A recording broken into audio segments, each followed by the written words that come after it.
Hi friends, welcome to SudhaSri kitchen. இந்த யூனிக்கான snacks recipe பேக்கரியிலலாம் கிடைக்காதுங்க. நம்ம வீட்டில் செஞ்சு சாப்பிட்டா தான் உண்டு. ரொம்ப சூப்பரான குழந்தைங்களுக்கு பிடிச்ச இந்த முறுமுறுன்னு இருக்கக்கூடிய இந்த ஸ்நாக்ஸ் ரெசிபி எப்படி செய்கிறது அப்படின்னு இப்போ வீடியோக்குள்ளே போய் பார்க்கலாமா? இந்த ஸ்நாக்ஸ் ரெசிபி செய்கிறதுக்கு முதல்ல ஒரு 6 சப்பாத்தி இந்த மாதிரி எடுத்துருக்கேங்க. இந்த சப்பாத்தி வச்சு தாங்க இந்த ஸ்நாக்ஸ் ரெசிபி செஞ்சுருக்கோம். ரொம்ப சூப்பராக இருக்கும். இந்த சப்பாத்தி ஒன்று எடுத்துக்கலாங்க. எடுத்துகிட்டு ஒரு கட்டர் வச்சு இந்த மாதிரி நீல வாக்கில் முதல்ல இப்படி கட் பண்ணிக்கலாங்க. கட் பண்ணி எடுத்துகிட்டு மறுபடியும் இதையும் இப்படி மறுபடியும் கட் பண்ணிக்கணும். இந்த மாதிரி குட்டி குட்டி ஸ்கொயராக வர்ற மாதிரி நம்ம கட் பண்ணி எடுத்துக்கணுங்க.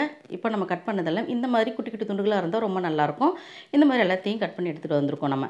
இதே மாதிரி எல்லா சப்பாத்தி துண்டுகளையும் இந்த மாதிரி கட் பண்ணி எடுத்துகிட்டு வந்துடலாங்க. எல்லா சப்பாத்தி துண்டுகளையும் இதே மாதிரி நான் கட் பண்ணி எடுத்துகிட்டு வந்துட்டேங்க. இப்போ நல்ல எண்ணெய் காஞ்சிருக்கு.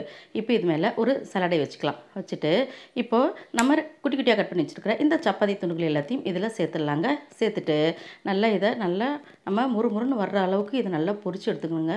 ரொம்ப சூப்பராக அட்டகாசமாக இருக்குங்க. டேஸ்ட் அவ்வளோ நல்லா இருந்துச்சு.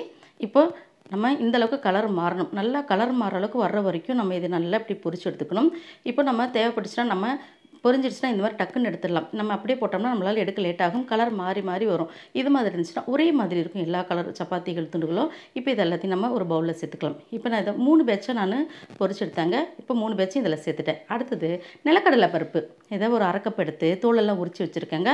இது எல்லாத்தையும் இதில் சேர்த்துக்கலாம். இது வறுத்து நிலக்கடலை தான் இருந்தாலும் நம்ம இந்த எண்ணெயில் போட்டு பொரித்து இதோட சேர்த்து சாப்பிடும்போது நல்லா முறுமுறுன்னு சூப்பராக இருக்கும். இப்போ நல்லா கலர் மாறுதான்னு செக் பண்ணிக்கலாம். செக் பண்ணிவிட்டு மறுபடியும் இப்போ நம்ம வச்சிடலாங்க. இப்போ நமக்கு இன்னும் கொஞ்சம் கலர் மாறணும். இப்போ இந்த மாதிரி நல்லா கலர் மாறுற அளவுக்கு நம்ம பொரிச்சு எடுத்துகிட்டு அப்படியே டக்குன்னு எடுத்து இப்போ பொரிச்சு வச்சு இந்த சப்பாத்தி துண்டுகளோட சேர்த்துக்கலாம். அடுத்தது பொட்டுக்கல்ல ஒரு அரைக்கப் எடுத்து அதையும் இந்த எண்ணெயில் சேர்த்துக்கலாம். சேர்த்துட்டு இந்த பொட்டுக்கல்லையும் நல்லா கலர் மாறுற அளவுக்கு நல்லா வறுத்து எடுத்துக்கணும். நம்ம சாப்பிடும்போது நல்லா மொறுன்னு இருக்கணும். அந்த மாதிரி வர்ற வரைக்கும் நம்ம நல்லா பொரிச்சு எடுத்துக்கலாங்க. பொரிச்சு எடுத்துகிட்டு நல்ல எண்ணெயெல்லாம் வடிச்சிடலாம். வடிச்சிட்டு இதுவும் இதோட சேர்த்துக்கலாங்க. அடுத்தது முந்திரி பருப்பு ஒரு 10 எடுத்துக்கலாங்க. இதையும் நல்லா நம்ம கலர் மாறுற அளவுக்கு பொரிச்சிக்கலாம். முந்திரி பருப்பு ஆப்ஷனல் தான், தேவைப்பட்டால் சேர்த்துக்கோங்க, இல்லைனா ஸ்கிப் பண்ணிக்கலாம். குழந்தைங்க சாப்பிடும்போது ஆசையாக சாப்பிடுவாங்க, அதுக்காக சேர்த்துருக்கேன். அடுத்தது இது கூட கொஞ்சமாக கருவேப்பிலை எடுத்து இதே எண்ணெயில் கொஞ்சமாக பொரிச்சிக்கலாங்க. இந்த மாதிரி கலர் மாறுற அளவுக்கு இருந்தால் போதும். இதையும் இதோட சேர்த்துக்கலாங்க. சேர்த்துட்டு அடுத்தது இது கூட ஒரு 1.5 டேபிள் ஸ்பூனுக்கு மிளகாய் தூள் சேர்த்துக்கலாம். 1/2 டேபிள் ஸ்பூனுக்கு சாட் மசாலா, தேவையான அளவுக்கு உப்பு ஏற்கனவே சப்பாத்தியில் இருக்குது, பார்த்து சேர்த்துக்கணும். சேர்த்துட்டு இப்படி நல்லா கலந்து விட்டுருணுங்க.